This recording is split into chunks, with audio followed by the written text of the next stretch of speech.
अच्छे उदाहरण से समझाते थे कि एक पाठशाला है, वहाँ दो तरह के जीव आते हैं। एक तो चपरासी या दूसरा स्टाफ होता है और दूसरे विद्यार्थी। चपरासी आदि तो जैसे उस विद्यालय में आए थे वैसे ही रिटायर हो जाते हैं, उनका कोई ज्ञान में वृद्धि नहीं, क्योंकि उन्होंने अध्यापक का केवल स्थूल उपासना या सानिध्य की। इसके विपरीत विद्यार्थी उस अध्यापक का आंतरिक साधना करते हैं, उसके ज्ञान को अपने अंदर उतार। परंतु क्लास में बैठे हुए विद्यार्थी भी दो तरह के होते हैं। एक तो अपना मन एकाग्र करके अध्यापक या गुरु की ज्ञान को अपने अंदर उतार, परंतु दूसरे होते हैं जो वहां बैठे तो रहते हैं परंतु उनका मन कहीं और रहता। दूसरे प्रकार के विद्यार्थी भी केवल स्थूल उपासना करते हैं, उनका ज्ञान भी अधूरा ही रहता। केवल जो एकाग्र मन से वह कार्य करते हैं वही गुरु के ज्ञान को प्राप्त करते।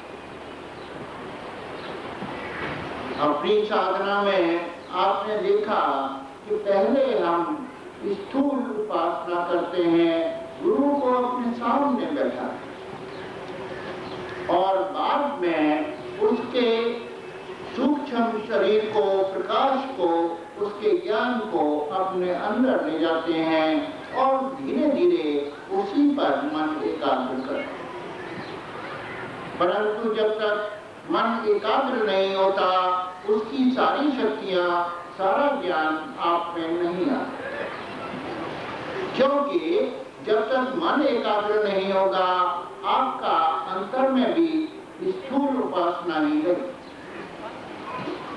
और गुरु महाराज ने क्या बताया, इसके लिए आवश्यक यह है कि थोड़ा अपने अंदर वैराग्य भी उत्पन्न करें, अपने को अकर्ता मानते हुए गुरु को कर्ता माने, दृष्टा भाव से जो कुछ मन कर रहा है उसको देखें।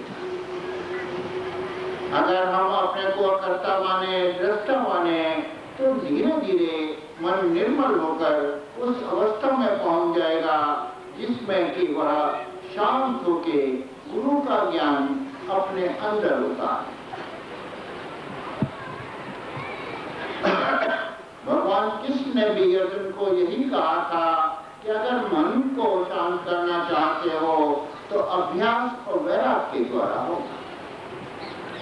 और गुरु महाराज ने यह भी लिखा है कि 3 दिन में अगर शिष्य गुरु का चिंतन करता रहे तो उसके सारे परमाणु चिन्मय हो जाते हैं, वह ब्रह्म ज्ञान का अधिकारी हो जाता है। जिस प्रकार रामकृष्ण परमहंस 3 दिन में हर साधना को सिद्ध कर लेते थे, वही बात उन्होंने भी। यही बात भगवान कृष्ण ने भी कहा है कि योग अभ्यास युक्तेन चित्त सानान्यगामिना याति परम पुरुषम दिव्यम याति पारयानुचिंतनम्। यानी योग अभ्यास इसलिए किया जाता है कि हमारा चित्त ऐसा हो जाए कि कहीं न जाए।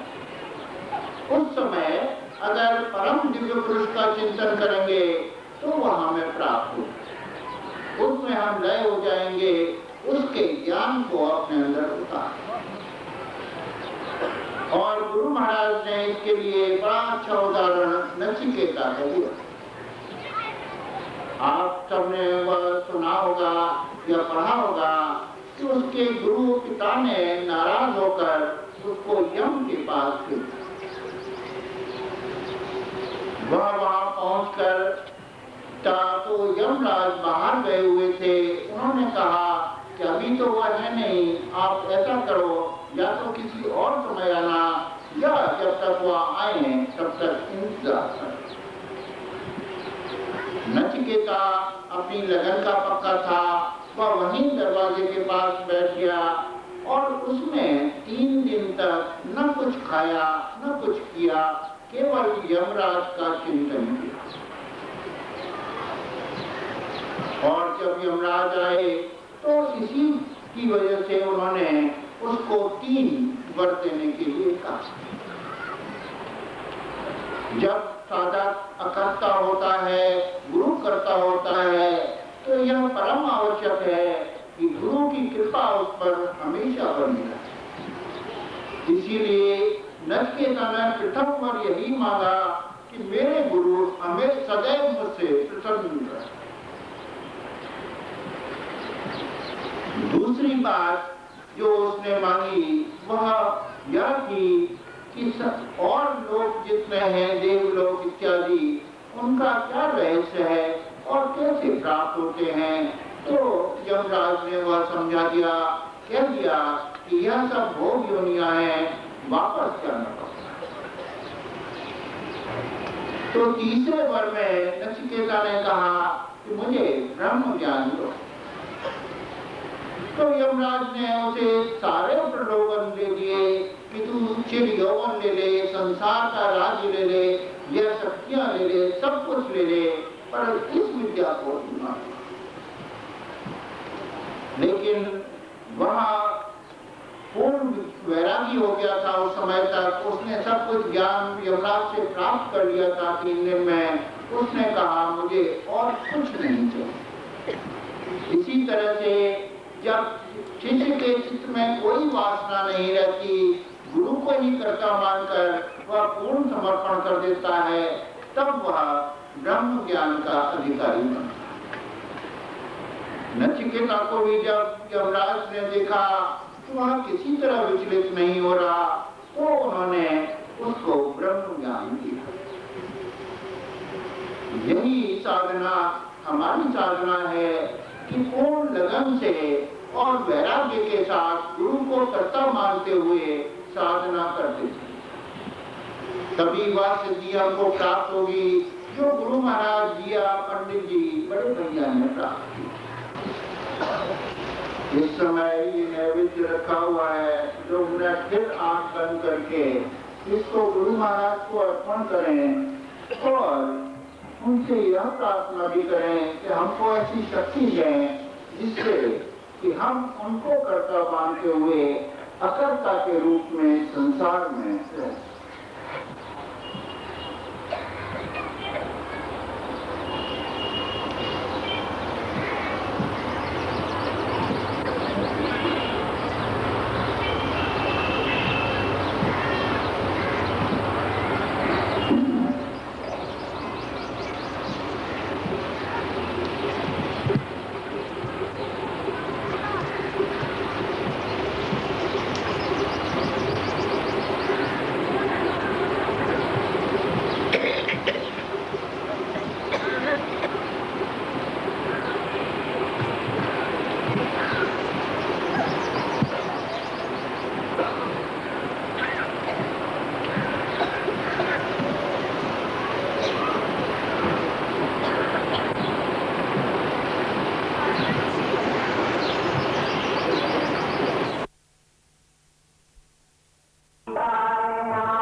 प्राचीन काल की बात है कि एक महात्मा ने से एक जिज्ञासु ने पूछा कि परमात्मा का दर्शन कैसे हो।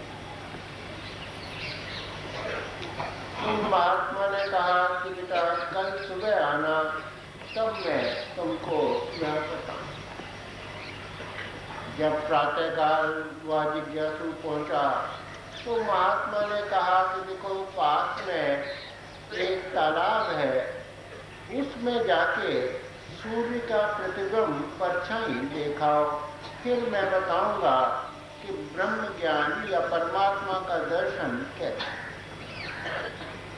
उस दिन हवा चल रही थी तो लहरें उठ रही थीं, सूर्य का दर्शन पूरा उसमें नहीं हो पाया। साथ ही कुछ बालक भी वहां खेल रहे थे जो बीच बीच में पत्थर उठाकर पानी में फेंक, उससे भी लहरें उठ रही थीं। इस कारण वह जिज्ञासु सूर्य का पूर्ण दर्शन नहीं कर सका। बहुत देर हो गई तो वह वापस महात्मा के पास पहुंचा। महात्मा हुआ तो कार्य नहीं हो पाया, आज बहुत हवा लहरें उठ रही थी और बीच बीच में बच्चे भी पत्थर फेंक रहे थे, तो लहरों के कारण वह सूर्य का जो परछाई है वह न ठीक तरह से नहीं है। तो महात्मा ने कहा कि बात ऐसी है, अगर जल शांत होता तो उस सूर्य को जिसको तुम सीधे नहीं देख सकते थे, उसकी परछाई तुम उस जल में थे। इसी तरह से मन अगर शांत हो, निर्मल हो, तो परमात्मा या आत्मा की परछाई देखी जाती। लेकिन मन भी जैसे लहरें दो प्रकार से उठ रही थी, ऐसे ही मन भी दो प्रकार से चंचल होता है। एक तो अपने चित्त में वृत्तियां उठती रहती हैं, उसके कारण वह अपने विचारों से चंचल हो जाता है।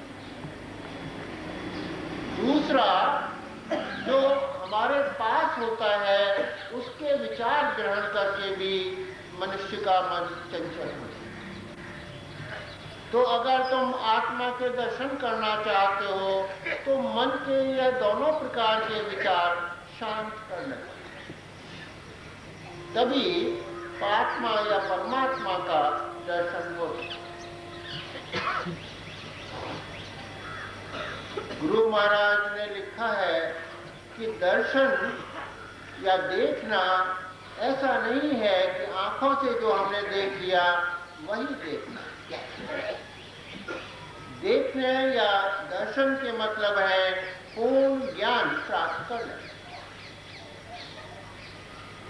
आंखों से तो हम देखते ही हैं, लेकिन अक्सर सुनते हैं कोई कहता है कि देखना या पानी गर्म है या नहीं।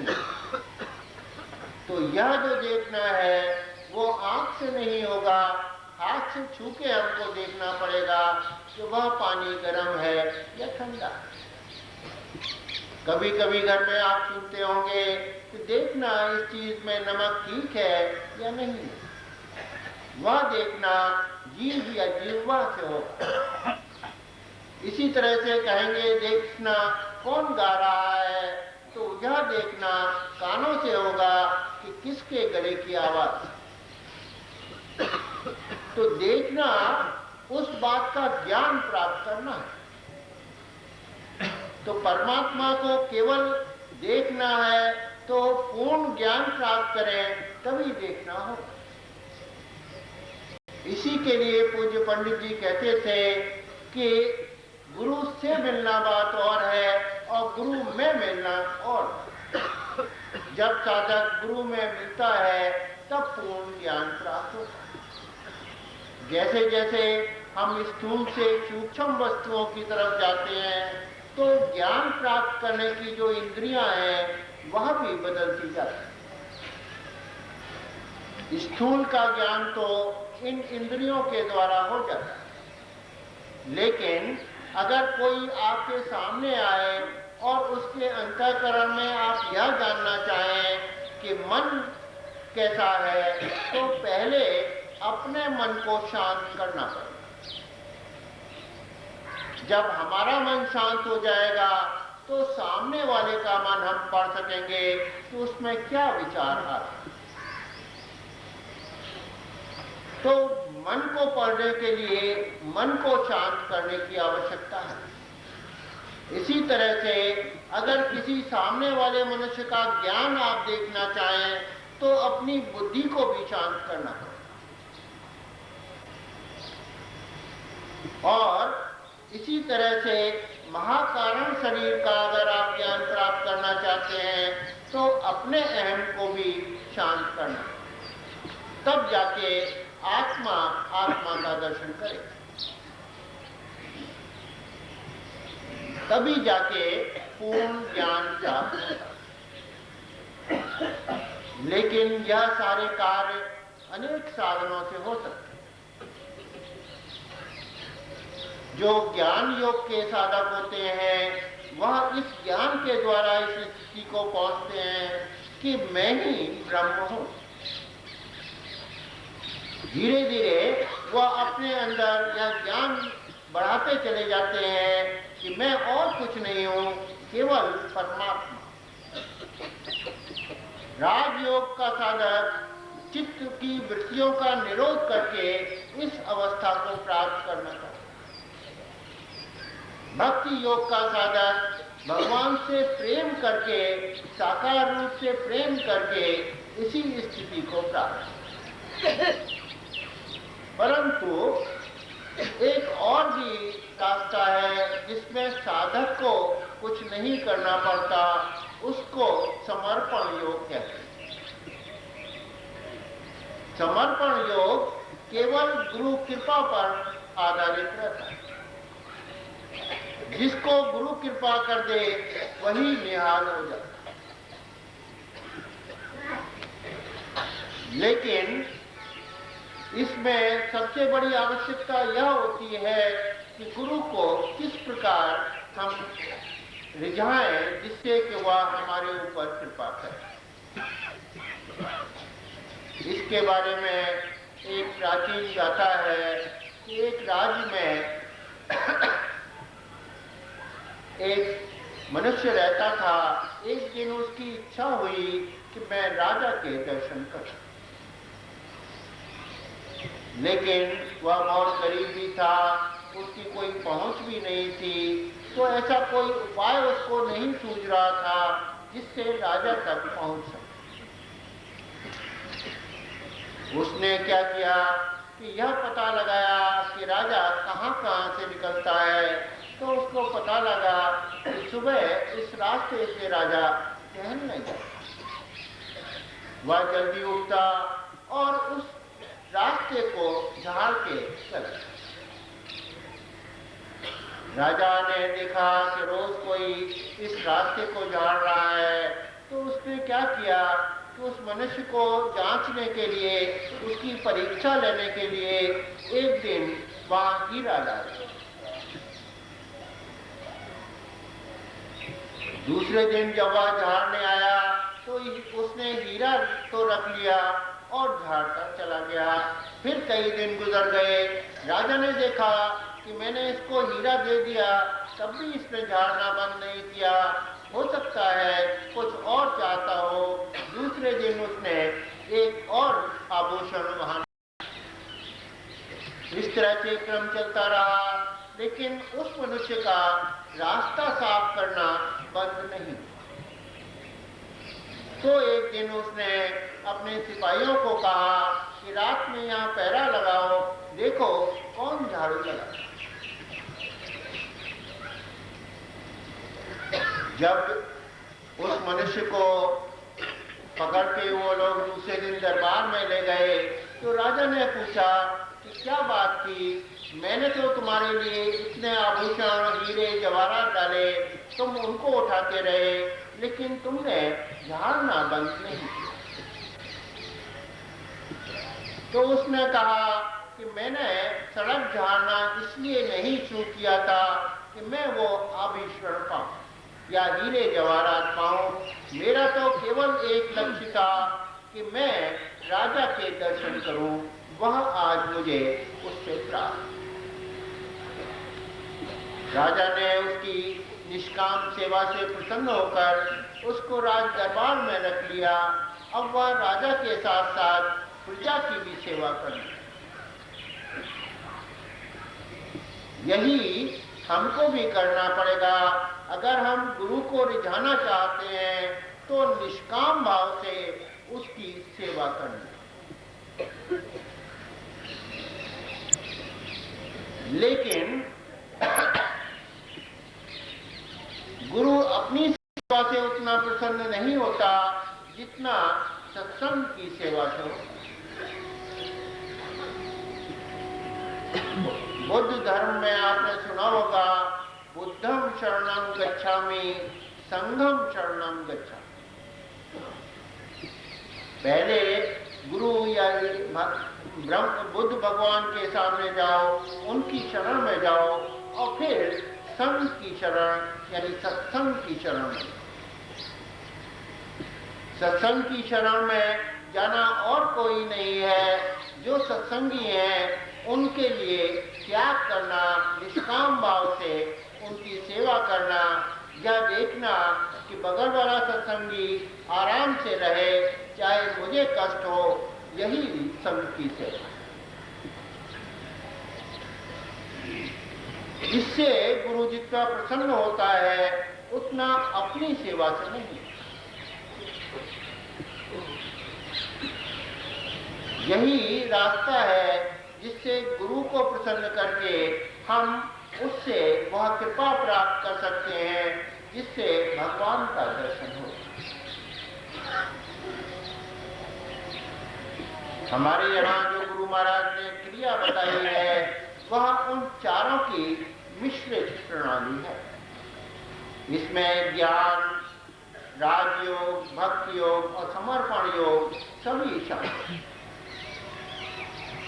तो इस समय गुरु महाराज की बताई हुई क्रिया हम करेंगे जिसके लिए उन्होंने आज्ञा दी है कि सुबह शाम तक। इसके साथ ही हमको यह भी चाहिए कि खाली समय में गुरु का चिंतन या याद करें।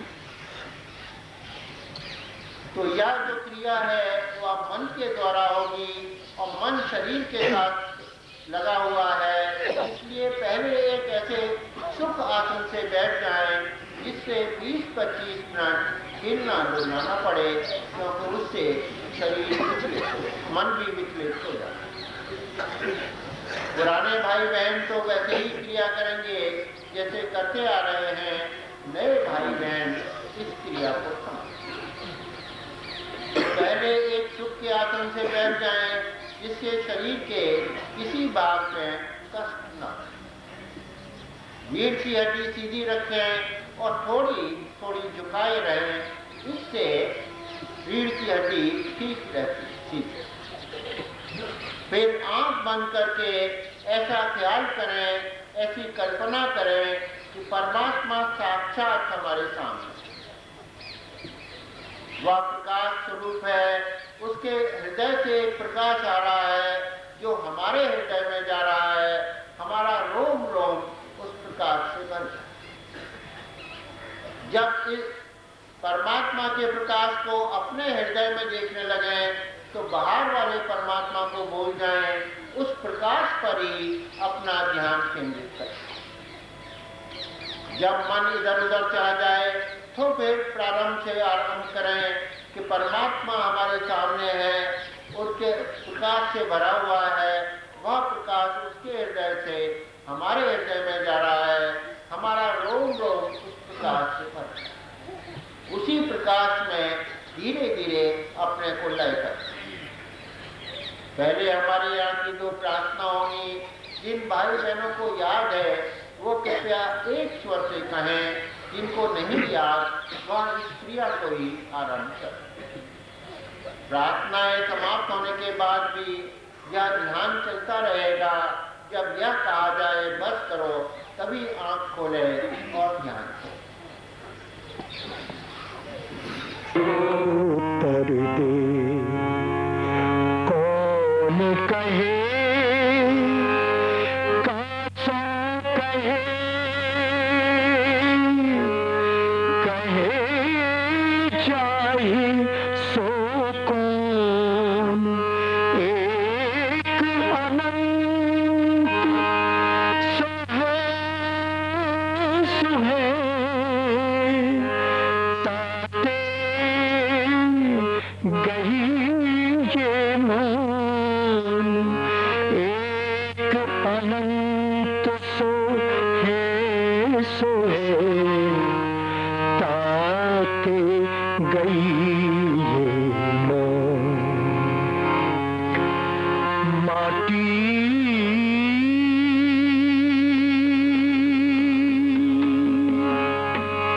नए नए रूप धरे, नए नए रूप धरे। माटी तेरी नए नए रूप, नए नए रूप धरे रे, नए नए रूप धरे। माटी तेरी नए नए रूप धरे। करता की रे ये करनी सारी, करता की रे ये करनी सारी। माटी मान करे रे, माटी मान करे रे, नए नए रूप धरे रे। माटी तेरी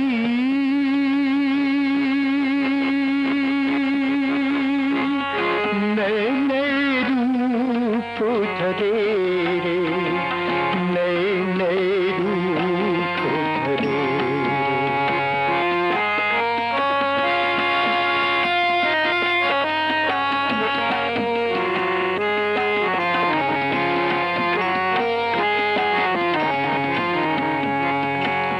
चढ़ा शीश पर धरे गगरिया, गलबैया ले चूमे। मधु का प्याला छलक छलक कर, मधु का प्याला छलक छलक कर। होठ गुलाबी चूमे। जग के कारे, जग के कारे अंधियारे को, जग बहुरंगी रे संसारी। एक ही माटी, माटी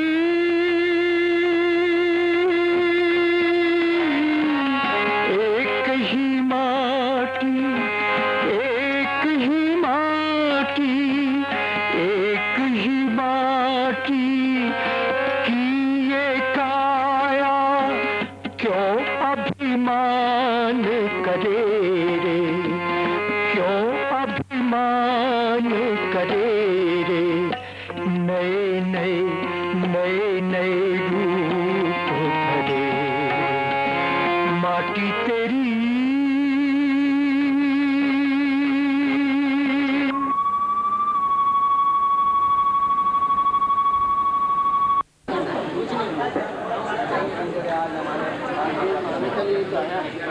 पढ़ते चले जा रही हैं।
आप सभी ने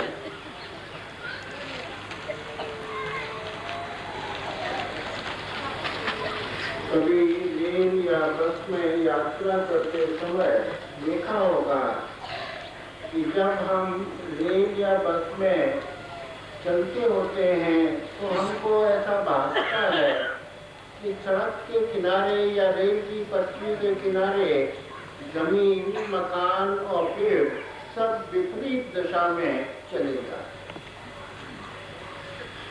हमको ऐसा लगता है कि हम और वो दोनों अलग अलग दिशा में समान गति से दौड़ रहे हैं।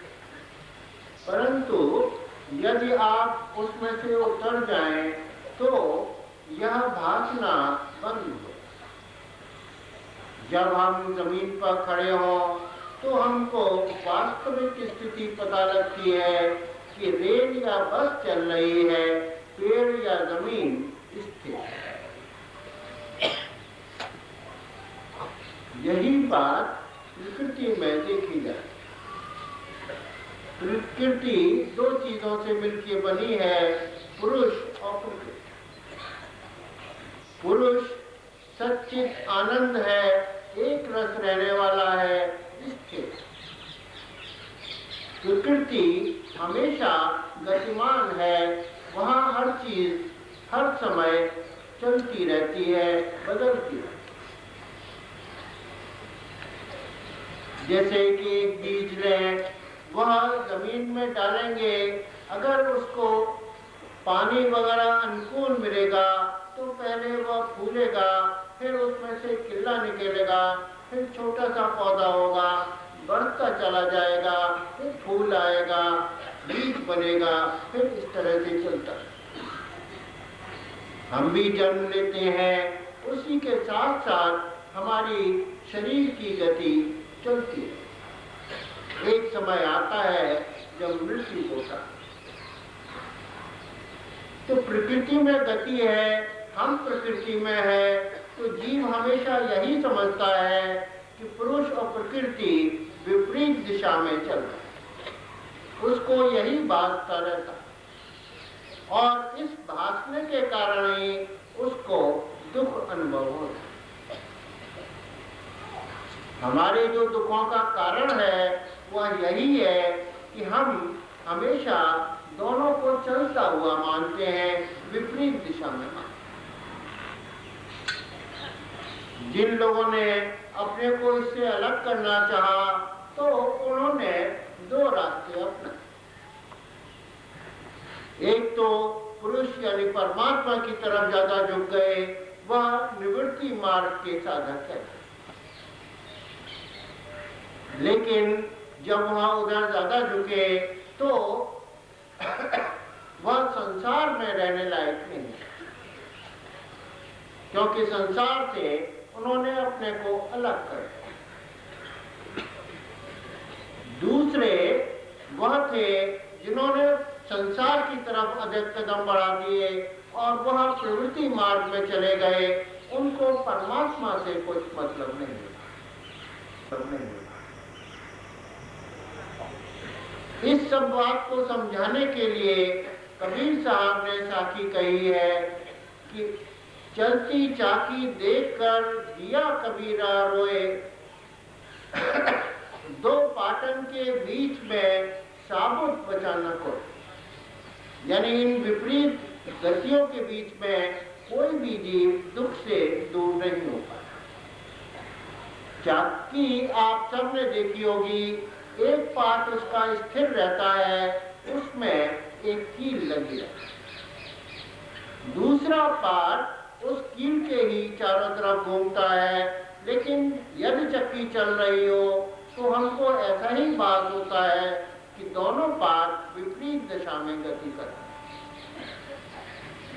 आगे कबीर साहब समझाते हैं कि चाकी चाकी सब कहे, कीला कहे न कोई, बच रहा तो वह जो कील से चिपक रहा सो। यानी वही बच सकता है संसार में जो कील यानी सेंटर में बीच में स्थिर पार्ट जो भाग था उससे चिपक, वह कील से जब चिपका होगा तो न तो वह चल रहा है न स्थिर है, बीच के हिस्से में है। इसी को गुरु महाराज ने कहा कि प्रवृत्ति में निवृत्ति, निवृत्ति में प्रवृत्ति। न तो हम स्थिर हैं न चल रहे हैं, दोनों के बीच में। यही हमारा मार्ग है, गृहस्थियों का मार्ग। इसी के लिए भगवान कृष्ण ने कहा था कि वही सुख में रह सकता है जो सम अवस्था में रहे, साम योग। इसी को कबीर साहब ने सहज समाधि का नाम दिया कि आप हर समय संसार में भी रहें, परमात्मा भी रहें, हर समय ऐसा रहें कि जैसे अलग भी हैं, एक भी। गुरु महाराज ने यह कहा था कि अगर परमात्मा को प्राप्त करना चाहते हो तो चैतन्य समाधि आवश्यक है। चैतन्य समाधि ही कील से चिपक रहना, जिसमें हम पर गुरु से अलग रहते हुए भी उसमें मिले रहे। इस समय गुरु को लिए साधक का पूर्ण समर्पण होता है। वह कर्ता होते हुए भी अकर्ता होता है, दुख में रहते हुए भी सुख में रहता है, राग द्वेष से परे रहता है, कोई भी उसको माया नहीं मानता। लेकिन इस स्थिति के लिए दो रास्ते हैं कौन से? एक तो साधना द्वारा, दूसरा गुरु कृपा। साधना के लिए तो जैसा आपको पहले भी बताया था कि यह जो अभ्यास की क्रिया है, इसके साथ साथ चिंतन गुरु का धीरे धीरे इतना बढ़ाए कि हर समय वो दिखाई देते रहे और बाद में अलग भी रहे, साथ ही। वही वह स्थिति है जब जाके साधक गुरु में लय भी रहता है, अलग भी रहता है। उसी स्थिति में वह कबीर साहब की वह बात साबित होती है कि न मुझे आंख बंद करने की जरूरत है, न कान बंद करने की जरूरत है, हर समय हर पल मुझे साहब के दर्शन होते। इससे और आगे जाके वह स्थिति आती है जबकि वह अलग भी रहता है, एक भी रहता है।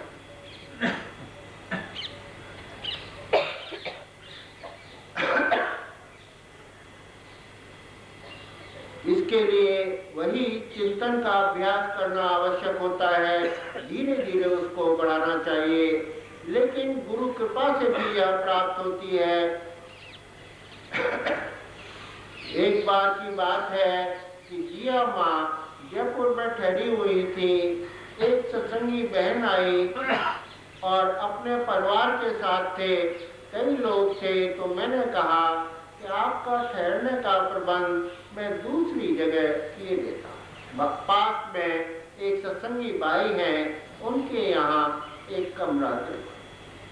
वह बोले कि बात ठीक है, तुम इन सबको तो भेज दो, लेकिन मैं तो जिया के पलंग के नीचे ही सो।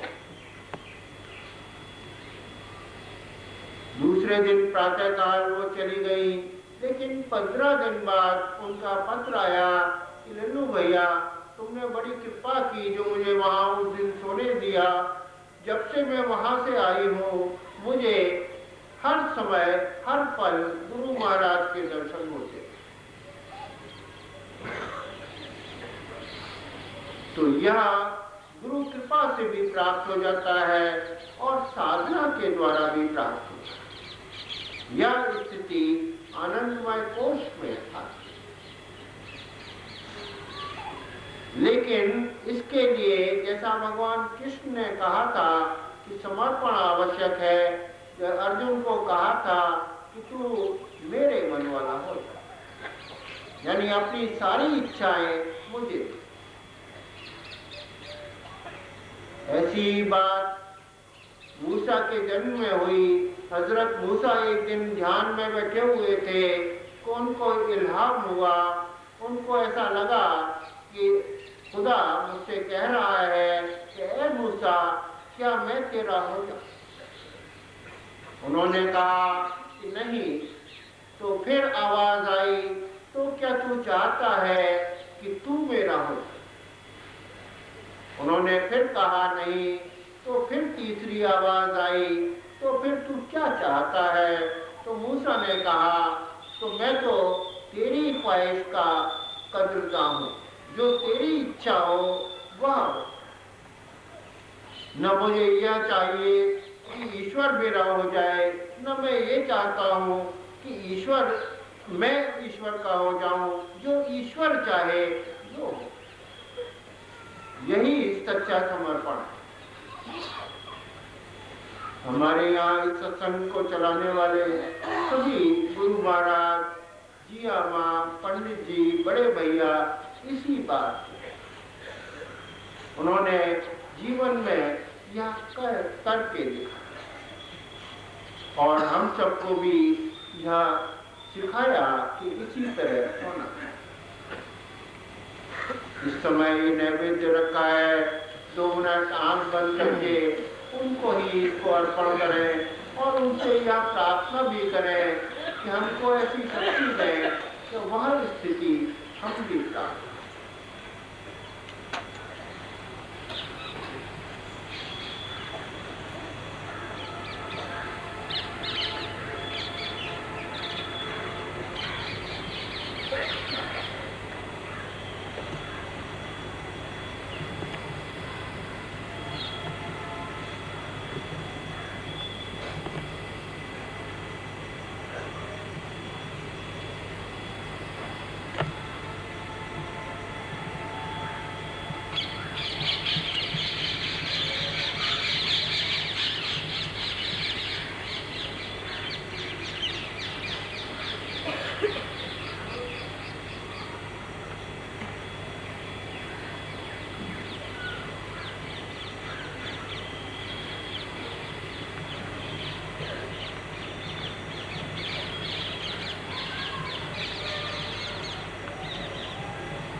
शांति के लिए प्रार्थना करेंगे जो हमारे बीच से चली गई। होता नाम